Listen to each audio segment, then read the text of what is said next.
Heritage, United go So down. guys, we live guys, we live, we live. Like the vid, like the vid, like the vid, subscribe guys, like the vid, subscribe guys, my people.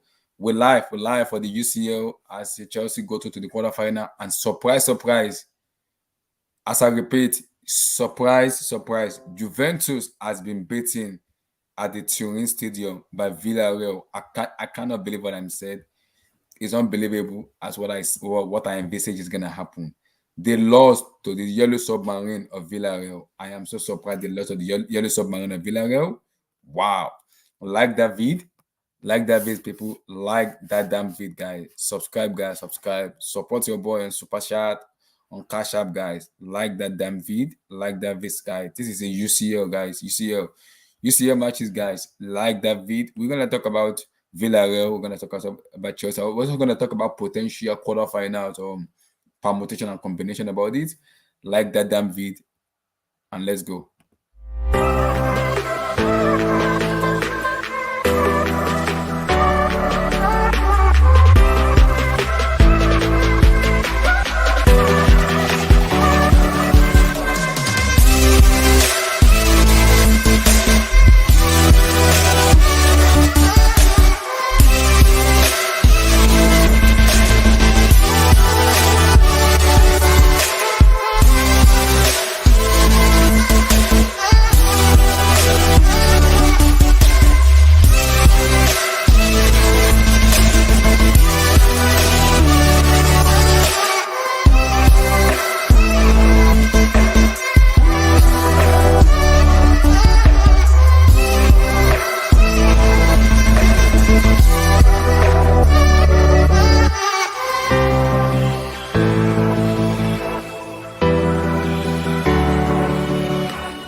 Yo, my people, how you guys doing today? Like that damn vid, guy. Like the vid, subscribe, like the vid, subscribe, like the vid, subscribe, guys.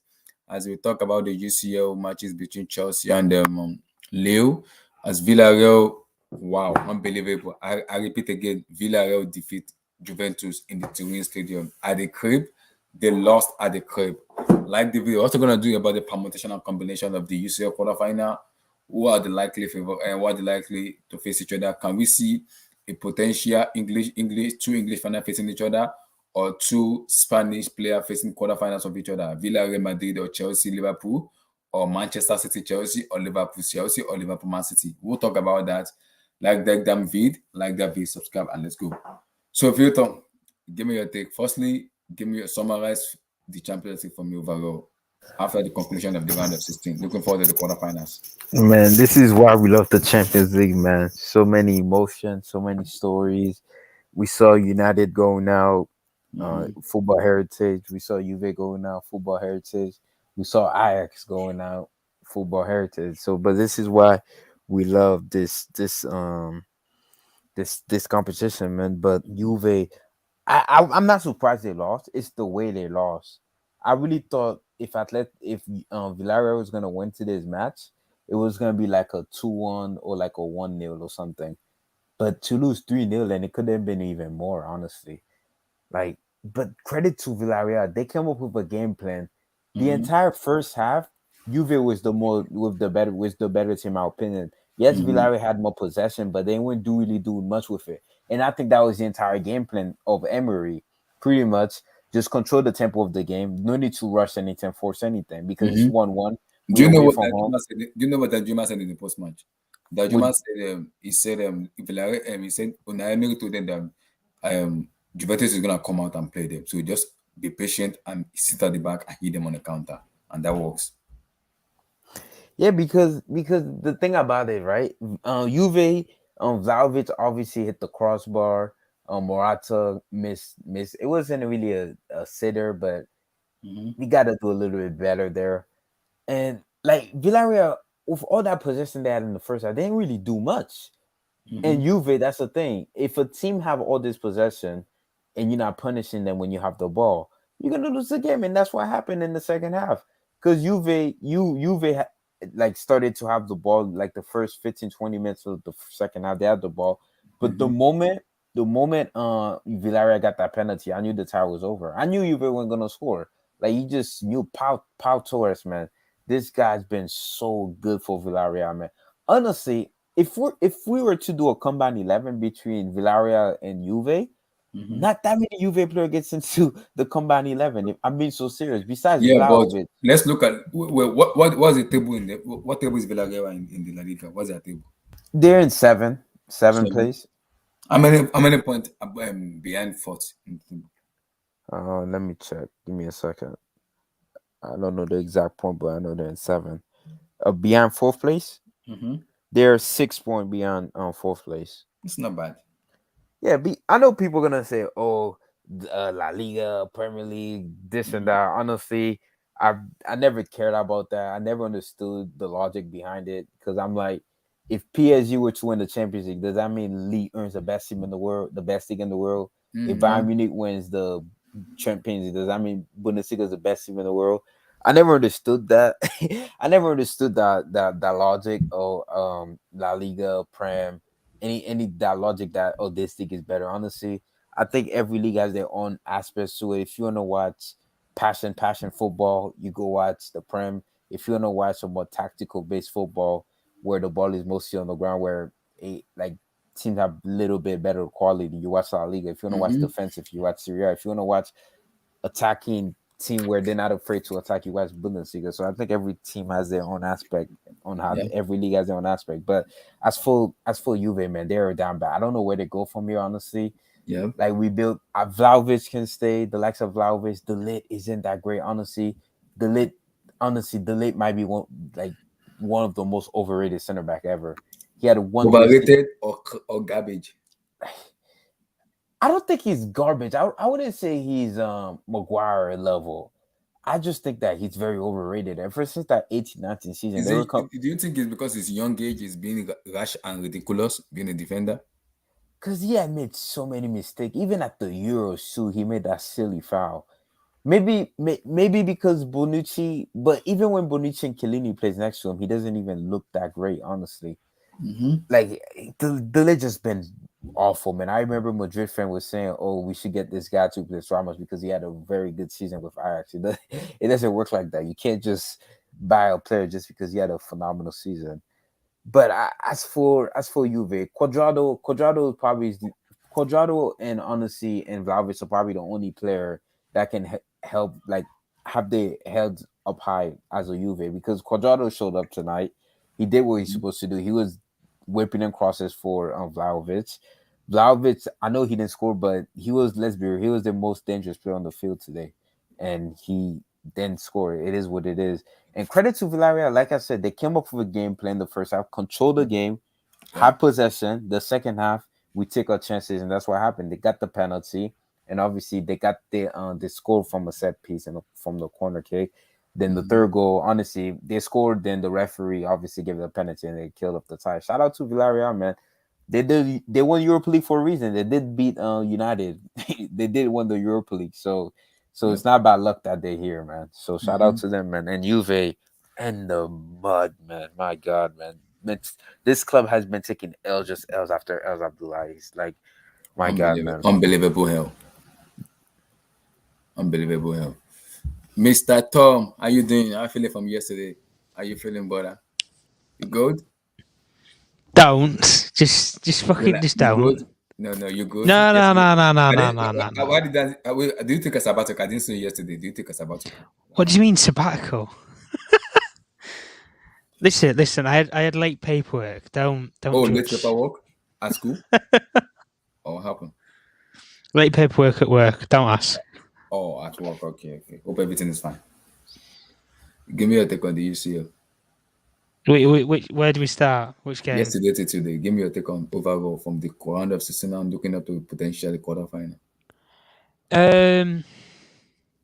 Well, from the games that I watched yesterday, with the, I'll touch on the Man United game. I mean, Mhm. I think that game proved that there must be a god, because how that Alanga chance doesn't go in, and Oblak saves it with his face. He doesn't even know he saved it, in my opinion.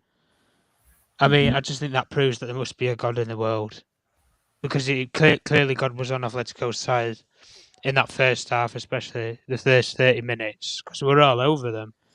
I mean, Fred actually showed his Brazilian passport. I was shocked. I was actually shocked. Oh, he's actually Brazilian underneath it all in the end. You know, first half, to be honest, I couldn't really falter a lot of the things. Even when the goal went in, you know, there was questionments over if it were a foul and a Langer or not up the other end of the field. I'm not going to get into it really, into a lot of detail with it or anything. But there was one thing that I think kind of ruined the game.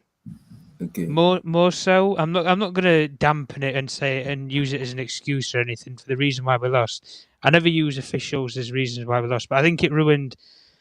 I think for somebody like you, for example, Abdullahi, or Vilton, for example, as a neutral, I think the referee did ruin the game partially because there was a lot of stoppages. That there wasn't like a 3-minute period long. I think it was like a longer than a 2-minute period in the game where the game got stopped.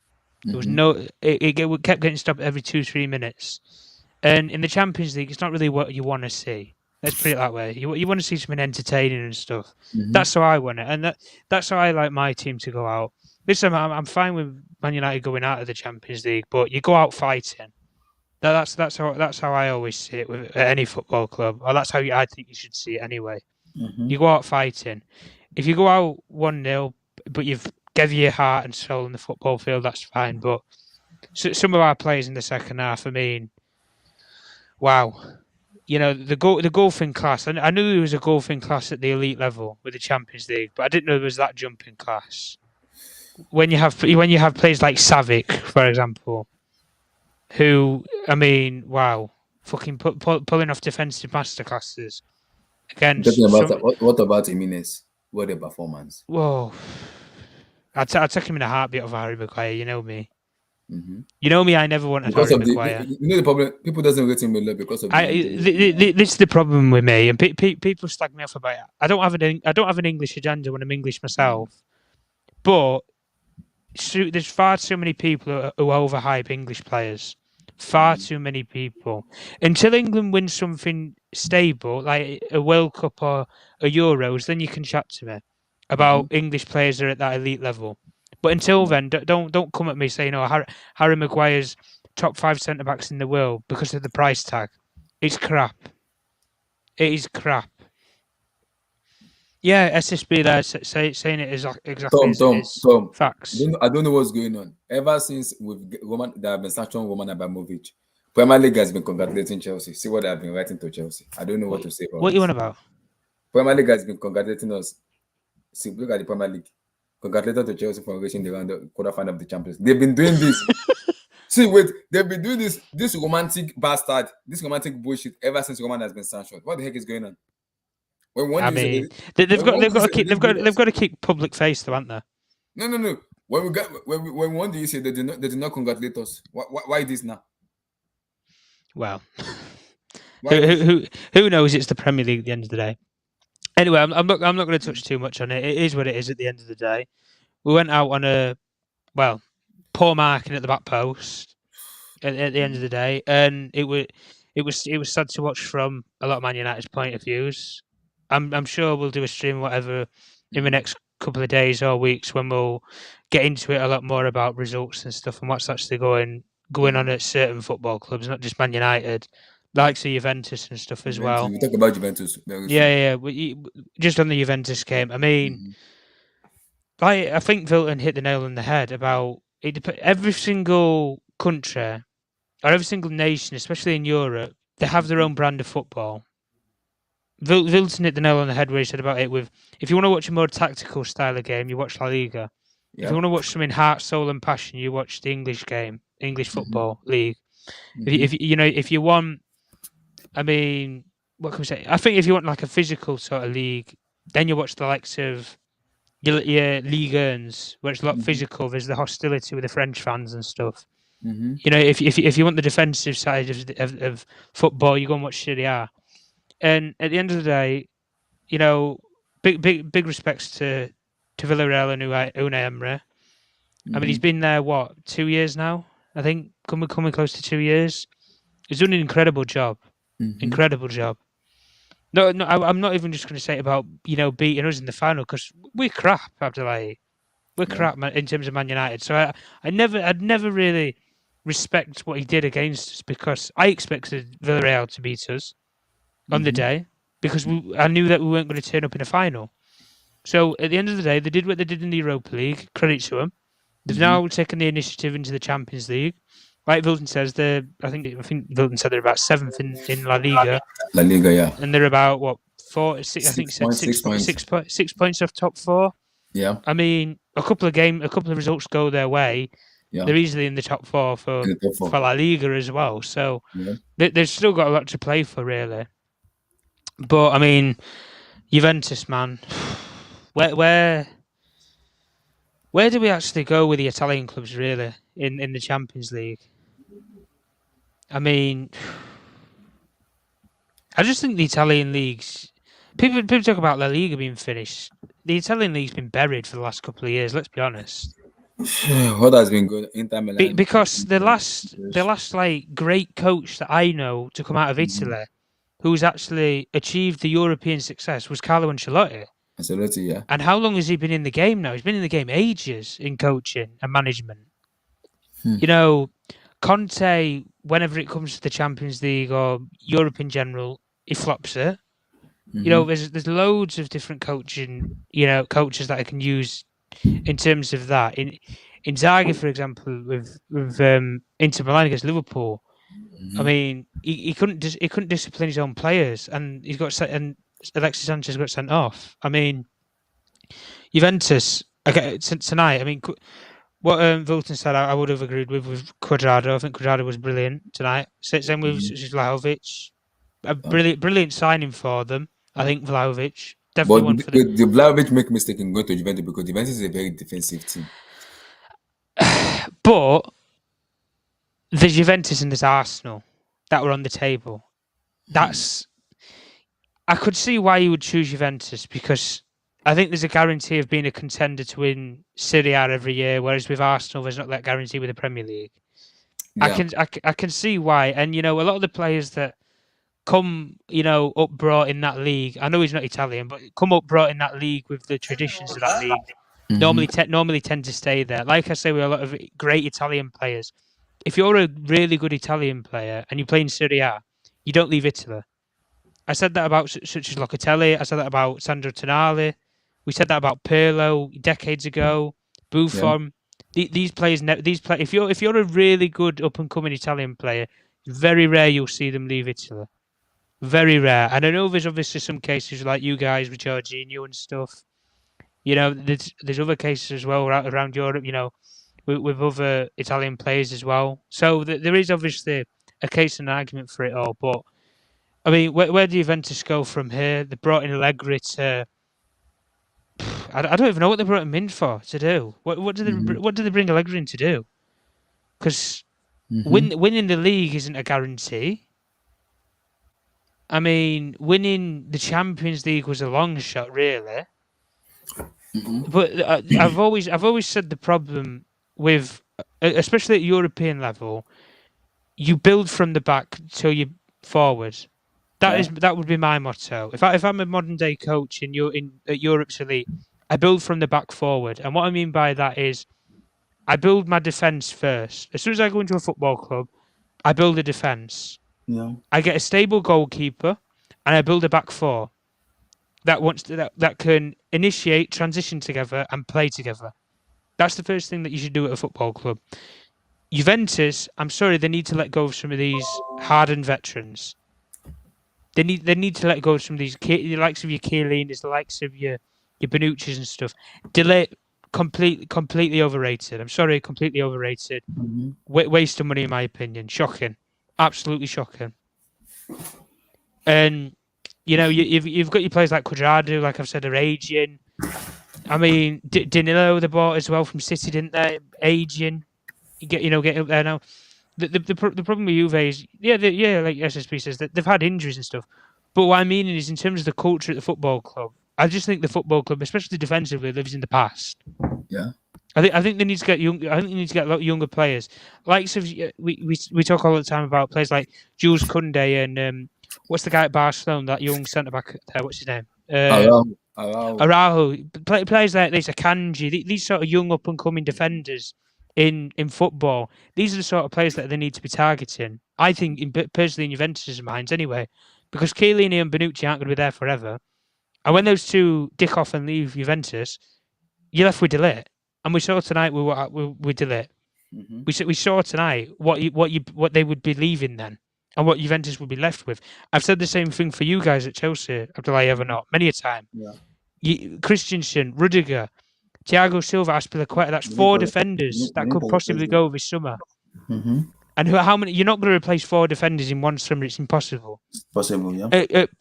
At best, you could probably replace two of them. Two, yeah. But this is the problem where you need to sort out the contractual structure at a football club. Yeah, that's what the problem. That's what I want the owner to be. Once the owner has been confirmed, I think this is what I mean. This is the same thing where I'm making the case for Juventus. They need to stop living in the past. Listen, they've got a brilliant attacking force going forward. I can agree with that. Absolutely. Dybala, Vlahovic, and Chiesa. I think in terms of the attacking ranks, I think they're good. Juventus will always have good midfielders. I always believe that anyway. With the club's philosophy of the midfielders that have played for that football club, I believe they will always have good midfielders. They've had the likes of Vidal's, your Pirlo's and stuff, Pogba's, up and coming stars and stuff. I just think the philosophy of that football club is built around Italian midfield. Yeah. That I just think that's the Juventus tradition anyway. And like I said, I think improve defensive ranks, and then we can have a conversation about Juventus. Because Allegri's not a bad coach.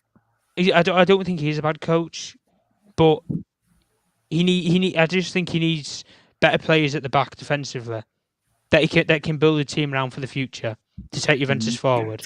Yeah. But we know with obviously the Italian scandal and stuff that's going on in the country and stuff with obviously certain legal cases and stuff that's been thrown against some Italian clubs, which could possibly hamper that under UEFA regulatory rules.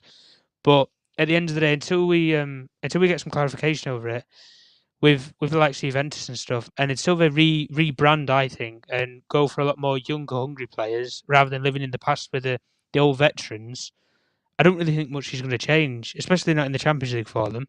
And really, they was lucky to qualify for it in the final season with Ronaldo anyway. Yep.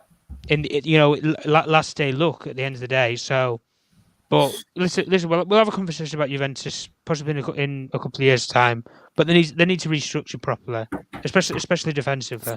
They need to restructure. But the problem is now they let Andrea Pirlo go, which is understood. Now after letting them go, they brought on Allegri. Is Allegri really the right person to bring in? Really? I mean, I think this is the problem because of, like Wilton said earlier on, and he was completely right with what he said about the Italian way of playing football. It's more defensive minded, and the problem with Juventus is you look at like coaches of that sort of style of football. There is a lot of defensive coaches out there. Don't get me wrong, but we talk about the ones that are actually like either up and coming, so young coaches who are just getting into the game, or are still at a point in their coaching managerial career where they're not washed out. For example, Mourinho's not going to get another big job at a big European club, is he? Let's be real. It's probably not going to happen. Conte will be the same probably in a couple of years' time, depending on how things go at Spurs and stuff, possibly. And he could bury himself. Carlo Ancelotti will be the same in a couple of years' time when his age catches up with him and stuff. Yeah. So ultimately, then you look at like these sort of coaches. They would be perfect in 10 maybe 15 years ago. Some of these coaches that I've just mentioned, but we look at it from now. It's not like they could go out there, Juventus, and make a statement and say, right, let's go out there and let's go and get, I don't know, Pochettino. But you look at how Pochettino plays, how his teams play, especially that Spurs team, for example, and you put that into Serie A with these Juventus players, it's not going to work. It's probably not going to work. You could make the same argument for for somebody like if you went out there and you went and got, I don't know, a Ten Hag, who's more of a Pep style of football, Pep Guardiola understudy of football, the Johan Cruyff model and stuff, would that really work at Juventus? Probably not. So this is the point that I'm trying to say. In terms of Allegri, I think he's the best that they can get right now. Until maybe unless a certain Italian coach comes zooming up through the ranks or whatever, the likes of we've seen with a lot of the German coaches, like your Tuchels, your Klopps, your Julian Nagelsmann's, unless one of these sort of like hidden gems pops up out of nowhere for, I guess, the Italian ranks or who plays the Italian way of football, then I think Juventus need to stick it out, possibly long term with Allegri, until they can facilitate something like that. Anyway.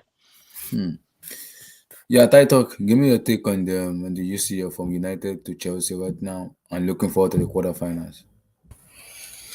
Man, with Atletico Madrid versus United, it was a mad game. I didn't see the entirety of the game, but I saw 70 minutes of it, and I have to say it's something that I expected. I expected United to lose.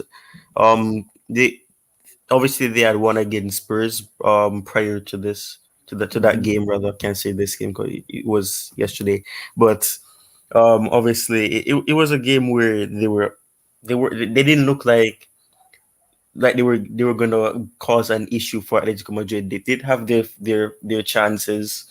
They did have shots on target. In particular in the second half. I think it was the first 30 seconds. Elanga nearly scored. So obviously they did do something, but they didn't throw the entirety of the game. They didn't really look like they were going to challenge Atletico Madrid. And considering the way that Atletico Madrid scored that one goal that decided the tie necessarily in that second leg, they basically came prepared. They had their plan. They would try to get that goal and then just continue to defend because they were a bit defensive before they scored, but they were still able to score on the counter. Felix to Griezmann, and then Griezmann putting that crossover, then Lodi scores.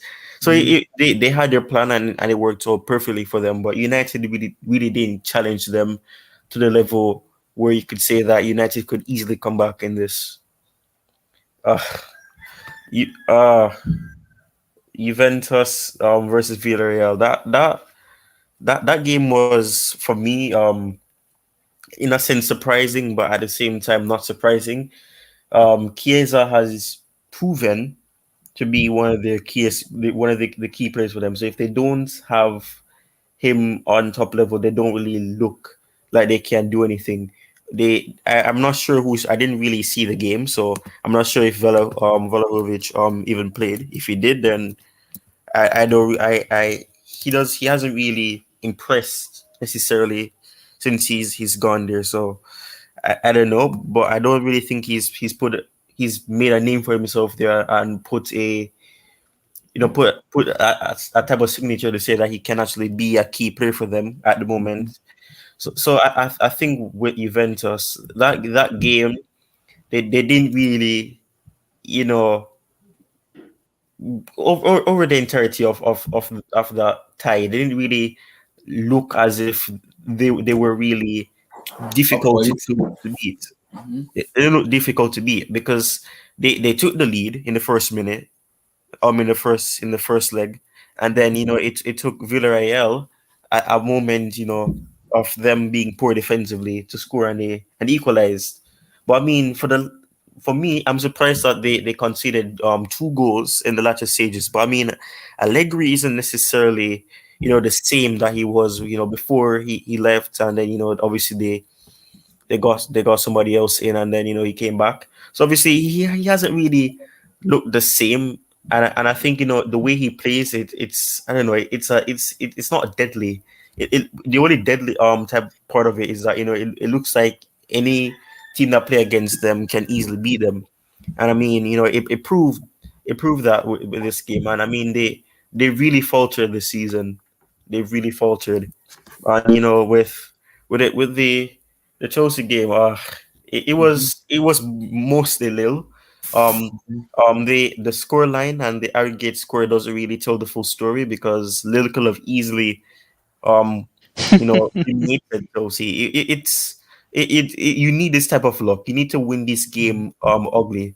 And I mean, the fact that Chelsea are able to get these results, even though they're going through this horrible time when it comes on to ownership and everything, they're still able to, have some type of fighting spirit, put that thought of, not knowing who's going to become the owner. Will it be resolved in time, for any contracts or any outgoings and incomings, if that's going to happen or not. Yeah. But they were able to put that at the back of their heads and, focus on the game. Obviously, they look very sloppy. Lille had opportunities. They could have scored at least 4 goals in the first half, and in the second half, they could have scored more. But I mean, the second half was a bit better from Chelsea.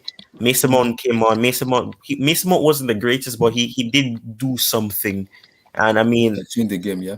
Yeah, but for me, I still found it odd that unless Kovacic was injured, I didn't really understand why he came off, because he was actually terrific. He was one of the few good players in that first half. So I found it weird that he came off. So I'm assuming he was injured or something happened, because if you were going to take off somebody, I would have probably said Kante. I know it's controversial, but I think Kante hasn't looked the same in a couple of games. He hasn't looked the same, and in this game in particular, he kept fouling people. He kept pushing them down, and it was just weird. It wasn't your customary Kante performance, and he hasn't really looked the same. And I think that if you consider it with everything, he's getting older, so obviously he won't be the same player every season and every game. Yeah, but I mean, there was a lot of comforting things for Lille, because they could have,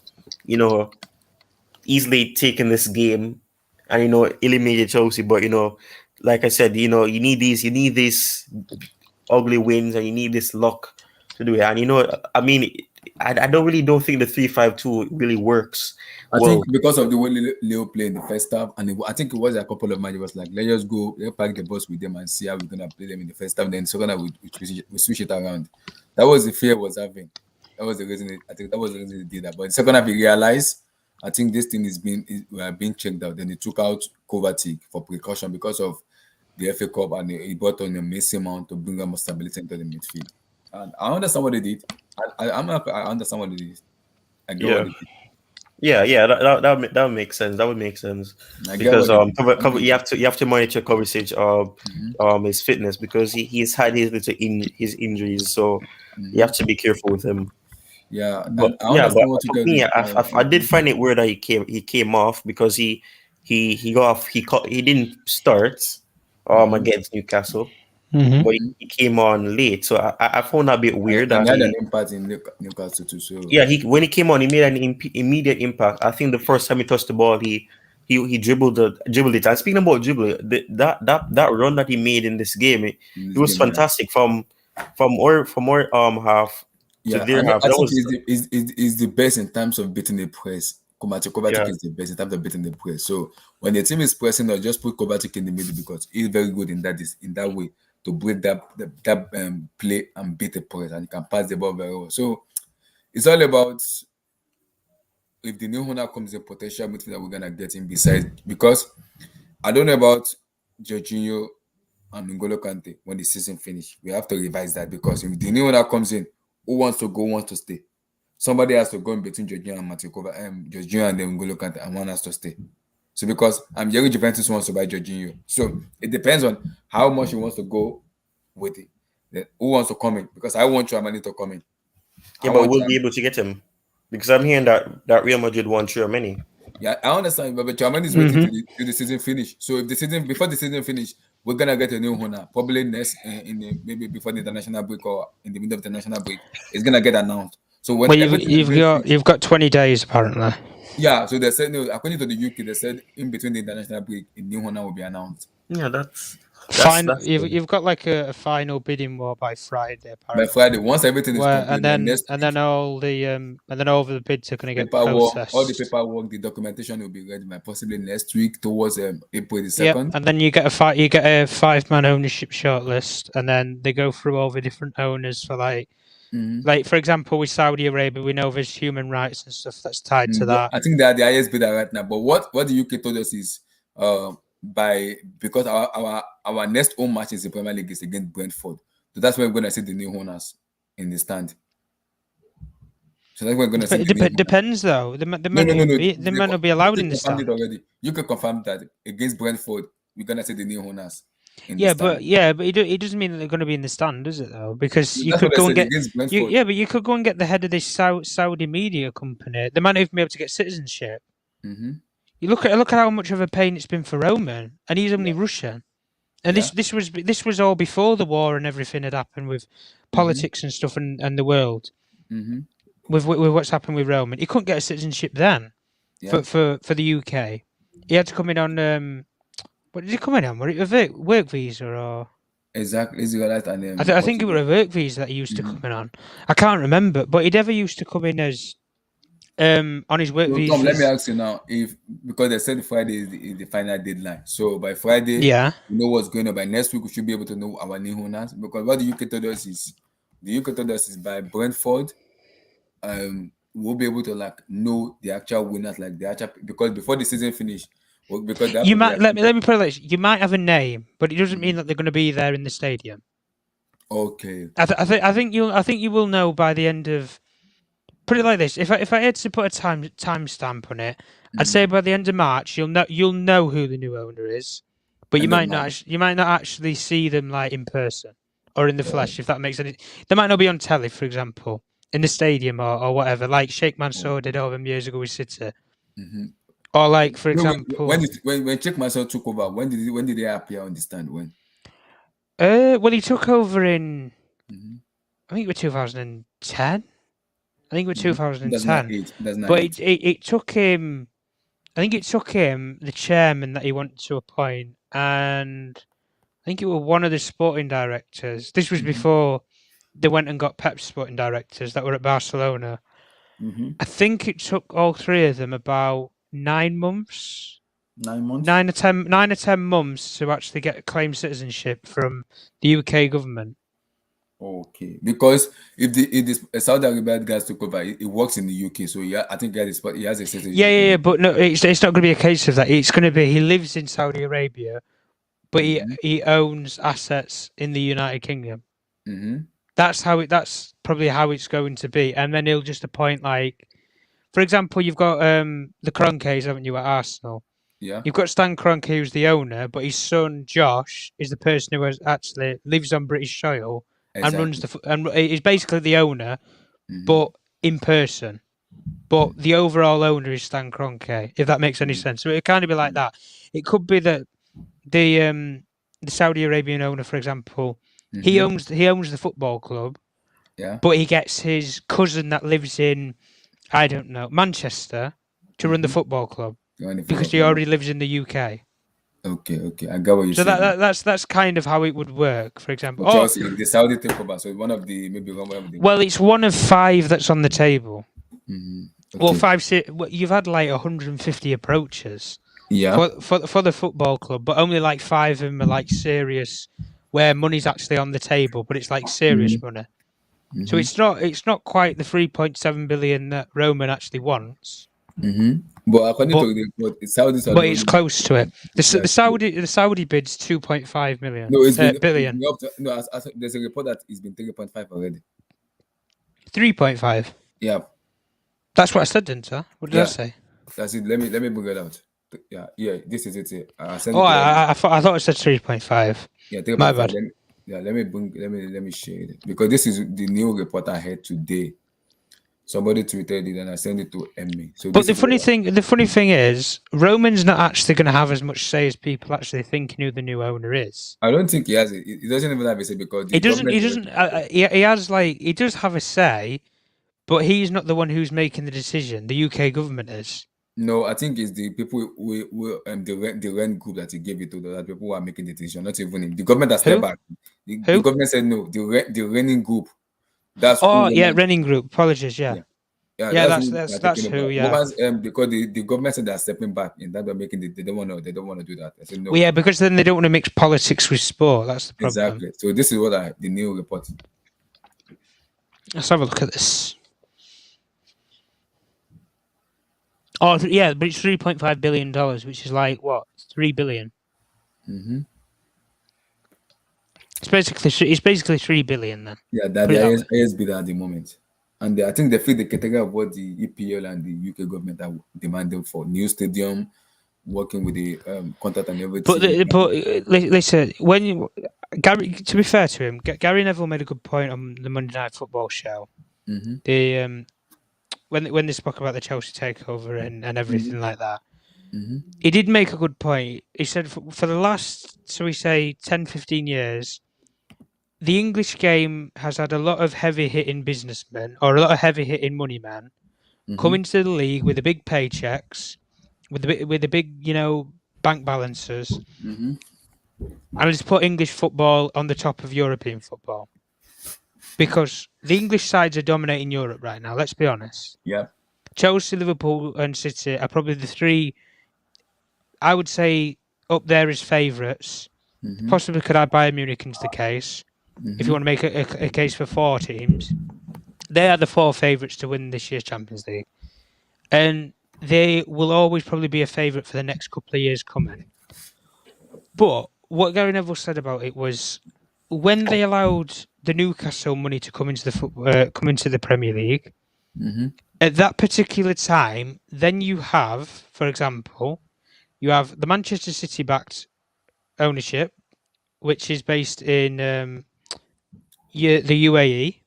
Mm-hmm. So you have UAE money coming in to British football. You then had Roman Abramovich's Russian money coming into British football. Mm-hmm. Then you have now Newcastle's Saudi Arabian money coming into the football club. Mm-hmm. And then now you possibly might have another Saudi Arabian, Yeah. but the commercial side of it, in terms of the media side, coming now into the Football League again. Mm-hmm. And I think this is the problem that the Premier League especially, are going to have to make a decision because they blocked the Newcastle takeover initially, didn't they? They didn't block it. The first one though, when they came in the first time, They broke it. and it all collapsed and everything, didn't it? Yeah. Where But they came back again. where it didn't go through because the Premier League blocked it. Yeah. Yeah, But you guys giving it confident, giving Chelsea, if the Saudi Arabia budget, they've given them the go ahead to the British government are, but the British government don't own football. Oh, Yeah, they but don't. the They problem is don't. they work together with the They Premier don't. League, so- They don't. What's the word? They don't not license it. What's the word now? They don't operate it. Mm-hmm. It's played within their borders, yeah, but they don't operate the actual competition itself. That's the Premier League. Yeah. I think this is the problem. You need Premier League approval to sign off on it. That's like, for example, I know many Manchester United fans over the years have said, "Oh, let's get the Glazer family out and blah blah blah blah blah. Sell it to a Saudi, sell it to the Middle East, this, that, the other." I said, "Yeah, you can, shout for the hills all you want about that, but unless you get Premier League approval, nothing gets done." It's like, for example, you've just said there about business plans to possibly renovate Stamford Bridge or upgrade the stadium. Into 70 status. It took Daniel Levy. 2 He went to years. the Premier League. I think it was 31 times. He went to 31 different Premier League board meetings Mm-hmm. about building Tottenham a brand new stadium, and it took him 10 years to get planning permission for it. Wow. 10 years, and that's just to build a new stadium. But do you think it's gonna take Saudi Arabia that years to build it? I don't think so. No, not as in build it. You have to get the permission to build it. That's true. Because people who live in Stamford Bridge, there are people like that. This is what I mean. You have the community that will be affected. You possibly have roads and noise and you have plumbing and piping and stuff, or drains or whatever. Paying them, give them some assurance. So it takes a lot of stuff for them to agree. But the only thing that I will say about a lot of these big heavy businessmen coming into the football league, the one thing that they do improve is they improve the local area. Mm-hmm. That's the one thing that I do like the point about it was when Manchester City, when Sheikh Mansour went to Manchester City with all his money and everything, he's not just invested it in the men's football team. To be fair to him, he's done the right thing, and he's done the right ethical thing, which was they built the new stadium. Mm-hmm. Well, they renovated the stadium to the modern day style. They built a completely new training ground, a new training facility. They built a youth teams facility and stadium, Mm-hmm. and they also facilitated a women's team. Yeah. Which, to be fair to Sheikh Mansour, he's done the right thing, and the whole community. It's like he's built a whole new city there. Yeah. Mm-hmm. I agree. But we say the same thing with, such as say, if with Newcastle, I expect the consortium there to probably do a similar thing at Newcastle, Mm-hmm. where in the next couple of years they'll look to renovate the stadium and stuff. Yeah. Then they will look to facilitate a women's stadium or a youth team stadium, Mm-hmm. facilitate the training ground as well, and possibly the local area. And if the media group do the same thing with you guys, Mm-hmm. they possibly might try and do the same thing with yous, which at the end of the day is going to help you on all backs and all fronts. And obviously, they say about with human rights and stuff with the Middle East and that. Mm-hmm. This is why they do what they do, where they help facilitate youth teams and such as women's teams and stuff, because it shows that the political stories that are coming out in the media about such as public executions and things like that about human rights, Mm-hmm. yeah, it's bad and it defaces that country and possibly the ownership, but they're being shown in a better light by actually investing in the local area, in the community, and showing that these equal rights that are going on in their country are not ethical over here, say in the United Kingdom. And they're showing a different brand of it by building these new things for the local community, for your football club, facilitating a women's and youth team, which at the end of the day, every football club should do if they have the funds to do it. Yeah. Yeah, and you know yourself, Abdullah, over the last couple of years, especially with the youth teams, Chelsea's had probably one of the best youth cup teams, especially youth academy teams I've seen for the last 10 years since the class of '92. I agree. And I'd say the same thing with a lot of the other teams. We said the same thing with the class of '92 with Man United a couple of decades ago. We're now seeing it with Arsenal. We have a couple of the young players there, Saka, Smith Rowe. The young players that are going through that sort of system there. Mm-hmm. We've seen it with you guys with Chalobah, with Reece James, Mount, Tammy Abraham obviously came through that sort of setup at this similar time as well. Mm-hmm. You've had a lot of players come through that same mould and system. Yeah. But at the end of the day, with everything with the media company and everything, Mm-hmm. it's a 1 in 5 chance, put it that way. Mm-hmm. But I think, how can I put it? I think there's more chance you're going to get taken over by an American consortium Than the Saudis? I think there's more chance that will happen because, in terms of the UK government's relations, Mm-hmm. let's play politics here a little bit. Okay. The UK government relations have better relations with America than they do Saudi Arabia. Do they not? Yeah, but the boys When they they have a good communication with the UK. Yeah, but yeah, they have a good communication with Saudi Arabia, obviously. But what I mean by that is, if the UK had a major blackout of electricity, who's the first person that the Prime Minister of the United Kingdom would ring up? Probably you guys in America, would you not? Yeah. And say we need electricity. Same thing with fuel, with oil, with gas. No, with oil, they said they're lacking oil now, so that's why it's going to Saudi Arabia. They said they're lacking. Yeah, I know with politics in terms of that. But if there was a major shortage or a major fallout and he couldn't get it from Saudi Arabia, where would he go to? He would go to you guys in America and ask for help, would he not? So at the end of the day, if we talk about political ties, there's more chance that you would get taken over in a political. According to the report, sorry to cut you short. According to the latest, you're all right. You're right. Go on. Simon Phillips, very reliable source, has said the Saudi Arabia are who are leading the race to buy Chelsea at his stand. This is a source I've been using specifically for the ownership news, and they are proving me very good. So he said they are likely going to be the new owner for Chelsea Football Club. The Saudi Arabia people, they made the criteria of the Premier League and also the UK. So potentially they will be the official owner of Chelsea Football Club, the Saudi Arabia. Simon Phillips just tweeted it out now on Twitter. Mm. Yeah, he said they'll be the new owner for the Chelsea Football Club at it is the Saudi owners. Well, we'll wait and see, won't we, for the clarification of it anyway. Yeah. But like we've already said with regards But to wait, let me ask you, football. let me ask you a question now. If let's say the Saudi owner people took over now, are you worried as a fans watching? They'll be like, oh, or nope?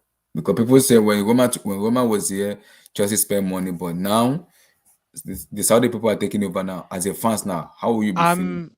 I'm not worried as a fan about competition, because at the end of the day, money has taken over the sport. We can see that the highest paid transfer fee that ever used to get paid about 10, 20 years ago was about 10 million for a player. Now you times that by like nearly 20 times. You times that, and it's nearly, you got record transfer fees of like 200 million and stuff. So at the end of the day, money has taken over the sport, but in terms of the capital sense, with the ownership that you've just said there about, if you have another big hitter as I call them, come into the football league with their money and their paycheck.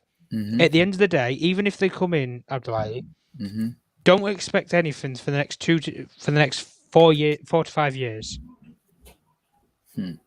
Don't expect any major sustain. You might have minimal success, where you might win the odd league like you used to do with Conte, but if you want to invest in something, you don't, like, for example, if that was the case, Newcastle could have gone in there, spent 500 million on that team, and they'd have been chasing up the top 4 right now. I think they already spent, in the January transfer, they are the highest spender. They spent 150 already. Yeah, this is what I mean. But obviously, FFP plays a part in all this as well. Yeah, I know. So It's when will the FFP come? When will it come in? When? Well, they're on about kicking it out now, UEFA, aren't they? Because they've been burned twice now by PSG and City when they tried to do those two clubs for the FFP rules. Yeah, but because you know the FFP has been relaxed. Yeah, I know it's been relaxed, but like I say, when you have all these different big hitters and big money men now in the Premier League, it's going to throw a bit of questions about, isn't it? Because you've got Sheikh Mansour at City, you'd then have you guys at Chelsea. You would then also have what's his name? The consortium at Newcastle. And you know, regardless of what people say or anything, Everton's owner is up there as I think it's up for sale because there's a problem with them. It's linked with the negotiation stuff and everything. So I know with that, but in terms of money, Abdullahi, he's up there. He's got enough money to compete with Saudi Arabia and stuff. But the problem with Everton, and we've said the same thing, we're not going to touch on Everton or anything, but they don't have the appeal. They don't have the attraction. That's always been the problem with their football club. But do you think it's all about the money? Because if they have a good manager, they'll be able to get the attraction they needed to appease players to come in. This is where I think it plays in part with you guys with Tuchel, especially because you guys have always talked about you want in a long-term process, because you've always gone for this short-term chopping and changing managers when you feel like it. When as soon as shit hits the fan, you know, you go off in a different direction with a new coach. With Tuchel, there's longevity there. Yeah. There's a 4 to 5 year project there that you can build with him, and you in a way you've finally found a manager that you can go on a journey with, like Liverpool have done with Klopp for the last 4 to 5 years, like Manchester City have done with Pep. You know, other football clubs. Spurs did it with Pochettino, albeit they didn't get any success. They went on a journey with him, did they not? Yeah. At the end of the day. So, in terms of that, and this is where I'm talking about it in terms of longevity at your football club, you might have minimal success where you might win a league title here, there, and everywhere. But if you want the long-term success where you're always up there at the level with City and Liverpool, and what I mean by always up there is every single season, you're always up there with a major chance of winning the Champions League as a top favourite. And the same thing with the Premier League, where you'll be challenging at a constant high level, like City and Liverpool have had those really tight races. Chelsea can step in there and join in that race. Yeah. And I would expect in the next possibly, 5, I'd say 6 to 8 years. I know we're talking a long time away here. Newcastle would probably join that race then. Yeah. So then you've got 4 of them there. You've then got Arsenal possibly sitting there. Manchester United, which makes 6, Spurs possibly, if they redevelop after the stadium, the finances they paid off for that. That's then 7. Why did that one develop the stadium? Stadium is fine. It's okay. Yeah, but no, I mean in terms of making the money back from the stadium, all the costs and that, Okay. because of what they've spent out on it. But this is what I mean with the football club and everything. But at the end of the day, you Chelsea fans, you're all right getting gassed and everything about this, possibly happening and that. If it does happen, I will say the same thing that I've said here tonight. Don't expect anything in the next 4 to 5 years. Let them put in plans in place, put the people in their roles that they need to do, because you can't just chuck money at something and it fixes it. Yeah, exactly. We gotta let it work first. Then Yeah, they need to get a proper structure. They need to get the chairman that they want. They need to get the technical directors they want, or sporting directors. For the director. The right CEO or corporate person, a corporate executive to run Yeah. the football club if they don't want to run it as their own. And at the end of the day, until they get all these things sorted out, and these things take years, it's not a case of you just walk down the street and you think, oh, he'd be a brilliant technical director, and you just pick that person up and ship him into the role. No, this takes time. You need to recruit the right people, go through the right channels and the right process. But at the point in time now, it's still invest in the team, invest in the football club, invest in the youth team, the women's team, and it takes all of the politics, the human rights away from your football club. Yeah. Because we know for a fact, I'm not sure if you saw the interview with Eddie Howe at Newcastle. I did. I saw the interview. Where he got questioned about the Human Rights Act in Saudi Arabia, where I think it was 51 people had been executed in one day, and they asked him on the spot about that. Journalists have got to ask that question, and they should ask that question really. Yeah. At the end of the day, because they're the people who own the press, they own the media, and at the end of the day, media is revolved around politics. Yeah. And at the end of the day, because they want to sell paper and make money. So exactly, Abdullah, exactly. And this is the point. There are some people write about and make sure they make money with it. It is what they do. That's what the journalist people do. So it's not a surprise. Well. This is the problem, and we said this thing with, like I said, before we even talked about the takeover going and happening. You need if you're going to change ownership. I don't care any football club. You could be the most structured club in the world. If a new owner comes in, they want their own people. I said that to you 3 weeks ago when we talked about all this that was drumming up with Chelsea, and I still say it here today, and I will still continue to say it. Bruce Buck, Marina Grunskaya, and Petr Cech, whoever the new ownership is, none of them three will ever stay in their roles for the football club. They will be binned, shipped out, or removed from public office. But at the end of the day, but Tom, the problem is, out of those 3 people you mentioned, we only need 1 people there, which is Marina Grunskaya, because she may not be the sporting director, because I've been saying we need the sporting director, but she knows, like, I think you've got a case for maybe her in the short term. Possibly if the new ownership comes in. The new ownership and everything, you have to stabilize. Yeah, but what I mean is in terms of she steadies the ship till the end of the season under the new ownership, and then they go and get who they want. Because, like I've said to you, listen, regardless of who the new ownership is, they could come in and look at Thomas Tuchel, for example, and think, I don't like him. Yeah. I didn't like the conversation we had, or I don't like his brand of football. He's not for me. And they could go and get rid of him. Because listen, stranger things have happened at football clubs. Yeah. Newcastle did it when they went to up there, the consortium, and bought Newcastle. They looked at Steve Bruce straight away and thought, nah, he's not a bit of us. And they went in a different direction and got Eddie Howe. Yeah. Liverpool have done it many a times with other managers when they changed from was it Gillette to FSG, and they got rid of Rafa Benitez. Yeah. Because FSG didn't believe that Rafa Benitez was a long-term manager. They saw him as a short-term solution for the football club. And like you've already clearly pointed out, Abdullah, and I know Vilton pointed out on a couple of streams ago, a bit ago anyway, when we talked about football and the whole thing with politics in the game and stuff. At the end of the day, there will always be politics and sport will always be mixed together. But it's how sport and indeed football clubs push these sort of things back. And like I've said, if you invest in stuff like women's teams, youth teams, stadium developments, community projects, building around the community, it will keep all the politics and everything brushing away, ticking along, because nobody's going to talk about that. Fraser, I agree. Why I agree with this is because I think Czech is still learning in his job, so it might be the only one staying. But I'm afraid if that happens, because we need a proper director of football to take us forward in terms of renewing Do of you know what I'd contracts. love? Do you know what I think you guys would be best off doing? Mm-hmm. With Petr Cech, with the role that he does as a technical director, Mm-hmm. I think he does well at what he does, but I Mm-hmm. think he needs. He's an experienced footballer, but in terms of the role that he's now operating He in, needs support. He needs an yeah, experience, yeah, yeah. He needs support. I think he needs an advisor. He needs an somebody above advisor. him. Yeah.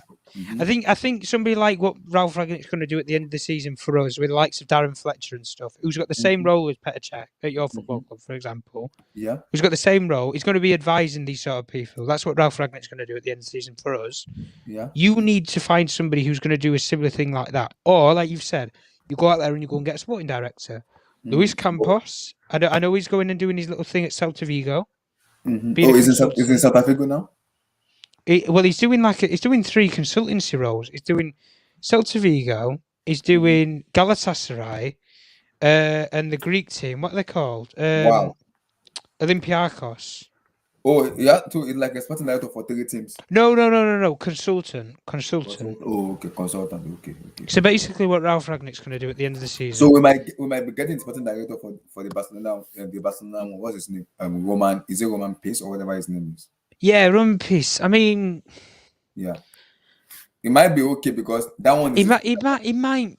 I think he might be okay. Is an actual sporting director who understands. Yeah, football. I know he's an actual So sporting that's director. for me. That's why I want someone that understands football. But don't stand on hot coals that aren't actually hot. If you get that terminology and phrase, because yeah, he might be a sporting director, but is he a good sporting director? That is what we don't know. That's what the I problem don't. I don't believe he personally is, because when he was at the football club, Mm-hmm. if he was this great sporting director, Barcelona would not have let him leave. Mm-hmm. I don't think they would have let him leave anyway. Mm-hmm. He was at the football club at the period where Barcelona were downgrading. They were going downhill. Yeah. And unless it's the football club didn't listen to him on the certain players that they should go for. No, I think the report said they didn't listen to him because he told the club not to buy Antoine Griezmann. They didn't listen to him. Yeah. This is what I mean. I don't believe any modern day sporting director would look at Griezmann for the price tag that they paid for him. Coutinho, Dembele, Suarez, Neymar, all these sort of players. I don't think they would go to a board and go with all of those names and say, let's spend all this money on those players alone. Because if that's the case, he's a terrible sporting director. Yep, he is a sporting director. That is not what you do as a sporting director. You recruit from the youth ranks. Mm-hmm. Like you go for the likes of your brilliant talents in Europe right now. Your Alexander Isaks, your Jonathan Davids, your Dusan Vlahovic when he was at Fiorentina. Yeah. These sort of hidden gems. When Haaland was at Salzburg, for example, Mm-hmm. do what Dortmund do. Pick them up at the cheap price, for example, and develop them. Yeah. You guys know what you've done with such as Havertz, for example. Yep. Yeah, and you're developing them now. So at the end of the day, like we said, we've had this little conversation now about the Chelsea takeover and stuff. And unless you're going to go down a proper footballing structure role, give whoever the new ownership is, even if it's not the Saudis, if it's an American consortium, if it's some Australians or wherever, somebody far fetched, give them a couple of years, 2 to 3 years, to get the right people they want in all their roles, and then wait the next 12 to 18 months after that period, and then see where your success lands you. Because I will guarantee you now, Abdullahi, if you go down the right process, you take the short-term pain in the short term, where you might not win a league title or the Champions League, but in the long term, you will constantly have that success, like Liverpool and City are having, and you will have that longevity with your manager, like you would have with Thomas Tuchel, for example, which all you Chelsea fans have been asking for a while.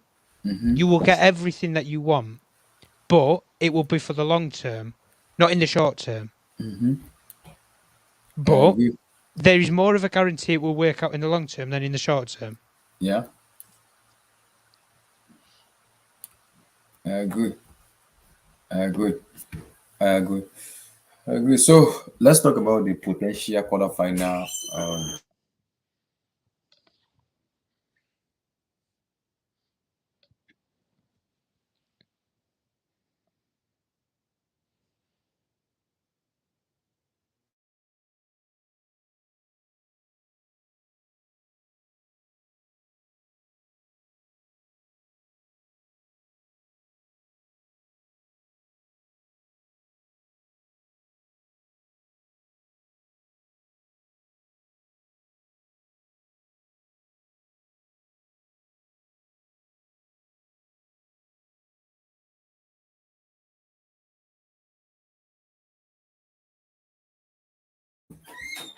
So let's do the potential quarterfinal duo for the UCL.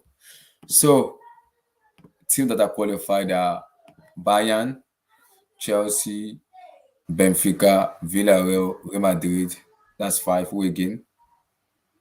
Manchester City, Liverpool. Benfica. Okay.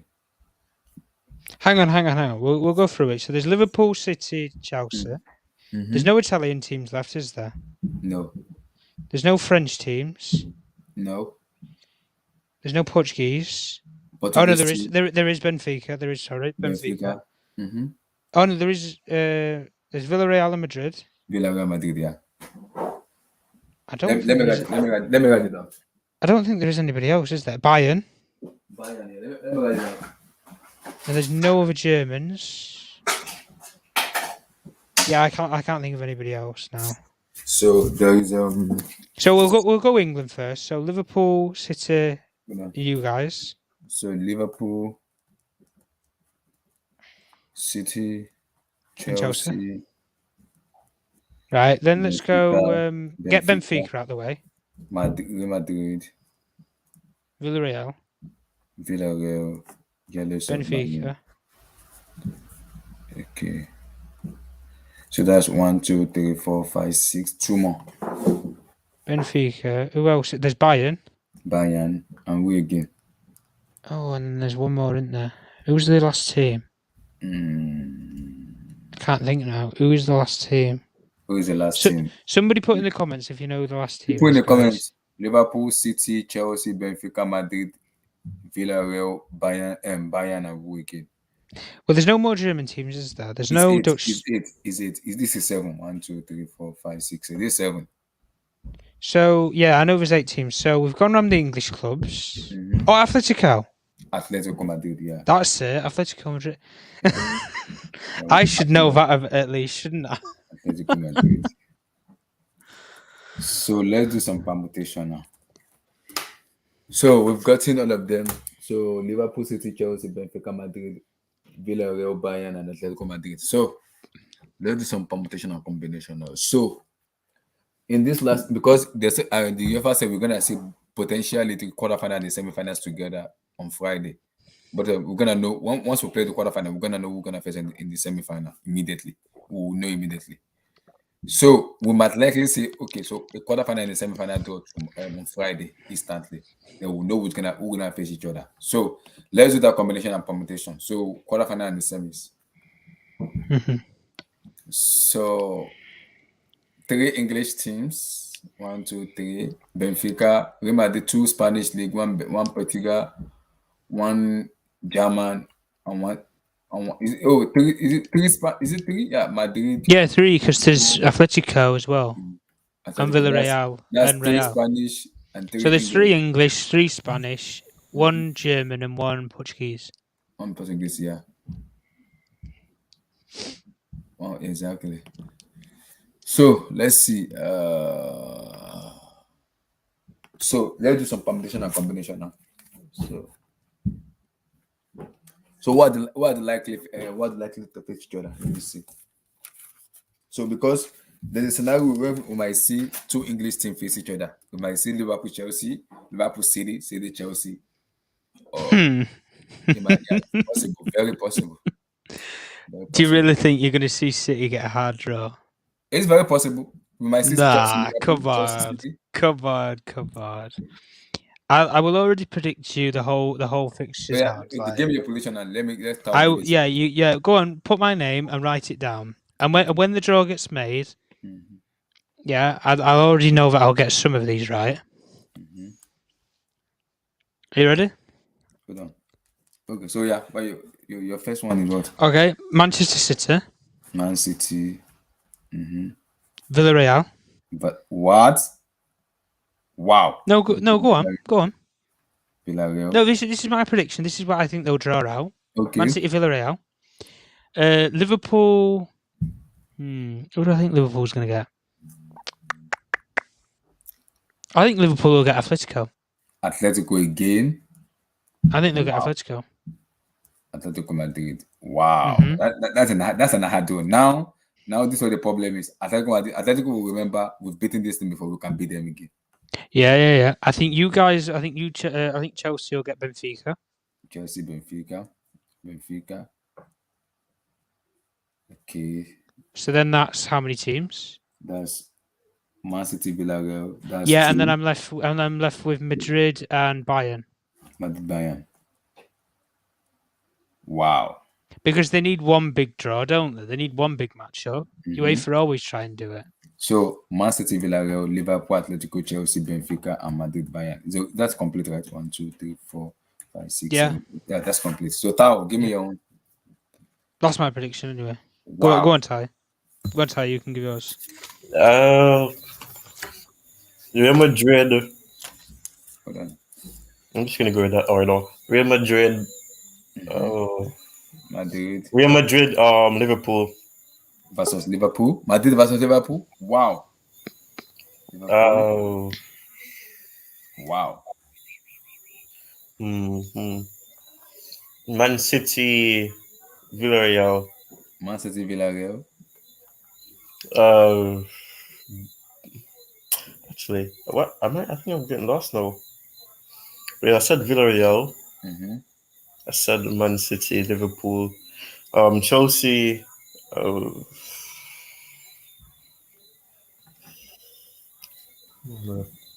Yeah, I'm completely lost now. Man City. You've still got Benfica. So at Benfica. Bayern is also in it. Yeah, there's Benfica, Bayern, and Madrid. Okay, yeah, sorry, I know this then. All right, Atletico Madrid, Bayern. Wait, Chelsea and who? Oh yeah, Chelsea, Benfica, okay. And Bayern, Atleti. Bayern, wow. So you're going to Bayern, Atleti? Yeah.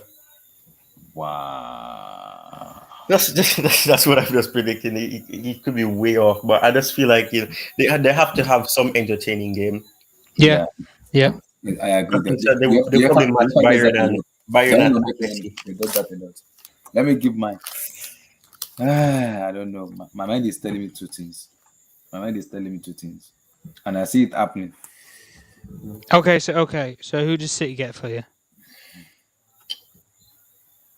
Liverpool versus Madrid. Which one? Which Madrid? Real Madrid. Real Madrid, okay. Yeah. Manchester City versus Bayern. Okay. So that's your highlight game then, is it? Yeah. Chelsea versus Villareal Super Cup again. Okay. And the way again. Good evening. Yeah. Liverpool, Madrid, Man City, Bayern. That's 1, 2, 3, 4, 5, 6. Then who's the last person? Then you left with Atletico and Atletico. Who are you left with? Atletico and versus Benfica. Yeah, Benfica. That's what I'm gonna go for. That's my prediction. That is my prediction. I have this weird feeling. I have the very weird feeling that both Liverpool and Man City are gonna be in trouble. I have this weird feeling. Oh, but of course, Chelsea aren't going to be in trouble, are they? They might give us Villareal, Benfica in between. Nah, come off it, man. It's possible. You can. I think. If they do that, that's an easy route for us into the semi-final. Yeah, I know, but it depends which way it falls on, because then you could get, for example, the Bayern City game in the semis. So it depends which way it falls inside of the draw. Or you could get the Atletico Benfica route, which obviously would work out easier for you. Mm-hmm. Well, you don't know really, do you? With Simeone, with Simeone, yeah. Who do you think though from the teams that's left? Probably like let's have a favourite and let's have an underdog team. Let's have a favourite team and let's have an underdog team. Okay. We'll all choose one. Go on, Abdullah. You can go first. Uh, Who's your favourite to win it, and then who do you think's an underdog? Oh, people say John Terry, Maluda, and we're gonna do the draw. Okay. My favorite it's tough rather to choose a UCL favorite because we know UCL is very weird, you know. It's very, very weird. So it's very difficult to choose a UCL right now. So if I'm gonna go to the semi, let me choose a semi-final. Then I'll potentially know my final. So let me go for a semi-final. It's tough right now. But I see my semi-final, the last four for me, I'll go for Chelsea.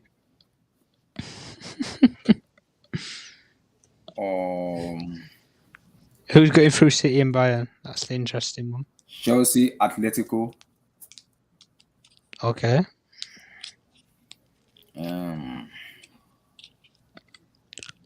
Bayern Madrid. Oh. Mm-hmm. So they should do that. They should do that. That's my semi-final. They should do that. That's my semi-final. So who do you think, Tom? A semi-final. So what teams did that pick again? So we have Liverpool, Madrid. You have Liverpool, Madrid. Yeah, Atletico Madrid, though, didn't I? He said Man City versus Bayern, Chelsea.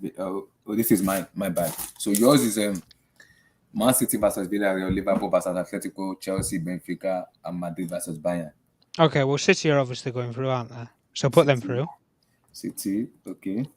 Then we'd go for the Chelsea, the winner of the Chelsea game. So Chelsea. You're going to be you guys are going to beat Benfica, aren't you? Let's be real. Chelsea, okay. So then there's you and City. Okay. I think Liverpool will be. Who did I put Liverpool for? Oh, you put Liverpool versus Atletico Madrid. I think they'll beat Atletico. Okay, Liverpool. Okay, who's the first person? The fourth. And then I've got. You got Madrid versus Bayern. Yeah. Put Bayern through. Bayern. So you got. So then I'd have. Chelsea. Oh Lord. I'd have you guys against City. You want my team to come through. I've been having the team from the very first minute you see of this year. Chelsea, Liverpool in the final. You think you're going to turn City over? Tom, I've hated Liverpool from day one. Listen. Pep's going to be more determined this time now. There's not going to be any of this overthinking, not playing a midfielder. I want Chelsea, Liverpool in the final. You're not going to be bottling it anymore. Listen, who said Liverpool will get past Bayern? We don't know. Exactly. So you could turn up and then you play Nagelsmann in the final. Mm-hmm. Don't underestimate it. Yeah, I know. I'm not gonna, but I pray to God Almighty she feel high line. That would be so. But if we're not saying one of the English teams is the favourite to win it, then Bayern's probably the best. Mm-hmm. I would say outside of England's chances, really. Yeah. Okay, me, how you doing? Amy, are you there? Amy, UCL is luck. Okay. It's luck. You have to just ride your luck and win. For me, it is luck. So you gotta ride your luck and win sometimes. So this is storm. So Titus, give me your semi-final. So give me your semis. I'd say. So you chose Madrid versus Liverpool, Man City versus Villareal, Chelsea, Benfica, and Bayern Atletico. Villareal, Chelsea,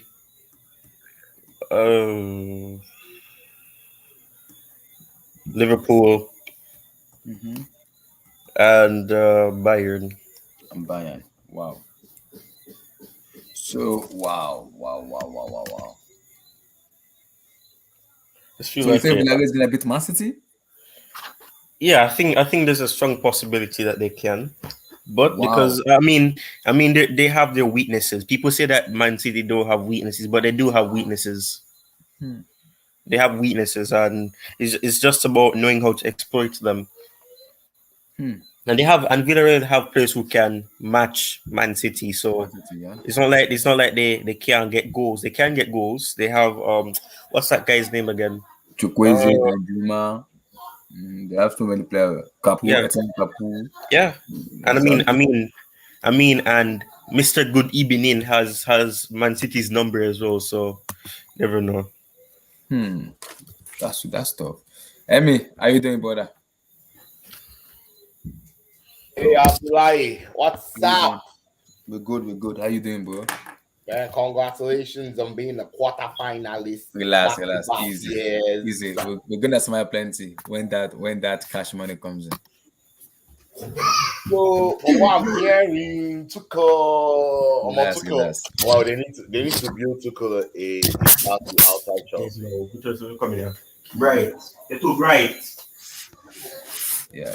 So we are doing the quarterfinal, draws and also the potential semi-final. I've given mine. Ty thought has given his yours, and Tom has given his own. So give us your own Okay. So quarterfinal. wait, let me open the teams. So mine is let Once me see mine out. No, Mine is Liverpool versus Madrid, Man City versus Bayern, Chelsea versus Villarreal, Atletico versus Benfica. Then my semi-final is Chelsea, Atletico, Bayern, and Madrid. That's my semis.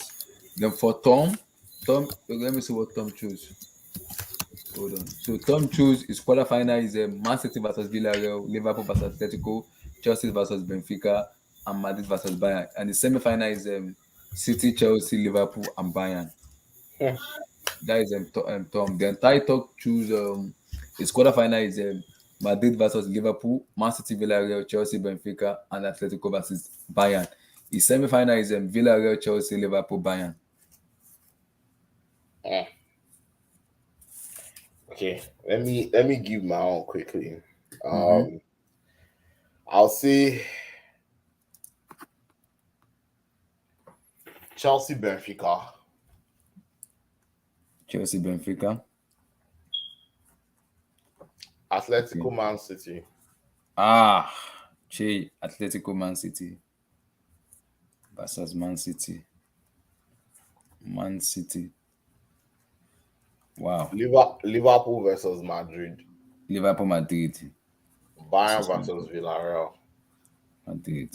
Then Bayern versus Villareal. Wow. So, what's the semi-final? I don't know semi-final, bros. They're gonna do the same thing. Based on what you choose, they just choose the semi-final. Because we already there. They're gonna do the same, both the quarterfinal and the semi-final. They're gonna do it on the same day on Friday. I don't know. Do the same day. I don't know. I can't call any of those games. You know, based on what you give here, don't give the semi-final. Yeah, but I don't know the bracket because those games can be in any bracket, right? That's true. We just give our own. We just kind of pinpoint because of what we gave here. We just kind of think, okay, let's just give it this bill. It might change, but based on what we have here, we just give this one based on what we have here. I know Sabi Wolves. I don't know anything to talk. So SSB said, I can just say the last four. Mm-hmm. The last four will be Chelsea, Bayern, Liverpool, Man City. I don't know what will happen I don't know who's going to play who. That'll be the last four. I don't know where it goes to from there. Yeah, but that's the last four I know. Wow. SSB said Liverpool and Man City might prioritize the EPL, so one of the two might drop out of the UCL because of this. Yeah, because they have, the two teams have a lot of games in April, right? April, yeah. Yeah, I think they have 7 games each in April or Each 6 yeah. games thereabout. So back to back, and it's big because matches. the two teams are still in the FA Cup. Mm-hmm. There's 2 Champions League matches. I think there's 3 or 4 Premier League games in April. Mm-hmm. So it's gonna be crazy. Mm-hmm. Yeah, it's gonna be crazy. So they'll probably prioritize. I think Liverpool will just jabber in the FA Cup. They play FA Cup this weekend now. Yeah. Man City is still in the FA Cup too, right? Mm-hmm. Right? Yes, Yeah. they are. Yeah, Man City is still there. So you have Man City, you have Liverpool. I think depending on what the draw is, like on Friday, yeah, and they know when they are going to play, they'll probably see what they're going to do if they need to play, because FA Cup semi-finals in April. So yeah. if they add semi-finals to it, probably you're looking at like 7 games in 30 days. That's 30 days, a yeah. game every 3 or 4 days. With Yeah. some travel. It's crazy. Mm-hmm. I think Man City will win the league. I don't see Liverpool winning the league. Yeah, because Man City play Liverpool play Watford before Man City play Burnley. So if Liverpool beat Watford, they go above Man City, and if Man City win Man City, they're gonna go 1 point. Yes, the two of them play April 10th. April that's 10th, when that's when we'll know who's gonna win. Who's gonna? So if Man City win, Man City go above Liverpool. Psychological hedge. And I have a feeling that game will be a draw. 3-3. 3-3 or 2-2. I don't think so. You think Liverpool will beat Man City in Etihad? I think Man City will beat them. I can't remember the last time Liverpool beat Man City at that Etihad Stadium. It's been a long time. Yeah, even when they won the league. And I think Man City will be up for it. Man City will be very ready because their fans are gonna be behind them, and they'll be so up for it. They'll be very ready for it. Yeah. They'll be very, because Liverpool fans. I understand they're informed right now, but they are playing against a team who you know that hey. They know each other. The two teams know each other, so they'll cancel each other out. They know themselves. They don't need to. You don't need to wake up and say, "Oh, I don't know who I'm playing against." No, the two teams know themselves. Where. You know, the two teams know each other. They'll cancel themselves out. So, it's going to be a very interesting game in April. Yeah. Exactly. They know each other very well, very very well. So, yeah. Oh, Abdullahi, let me let you go. Thank you guys for coming on. I appreciate you guys. Peace, guys. See you guys on Friday. So the draw is gonna be 12 o'clock. Is it 12 o'clock morning or afternoon? No, the draws it's going to be early in the morning on Friday. I think it's going to be like 4:30 Central Time. Chai, I might be sleeping. Yeah, just wake up. I wake up. I check this score. Oh my God, it's okay. Well, I'll probably be at work though, so I might check it at work. Okay. Guys, I appreciate you guys for coming up. Peace out, everybody. God bless. Stay safe, guys. Have a wonderful night. Peace, everybody. Peace, my people. Peace.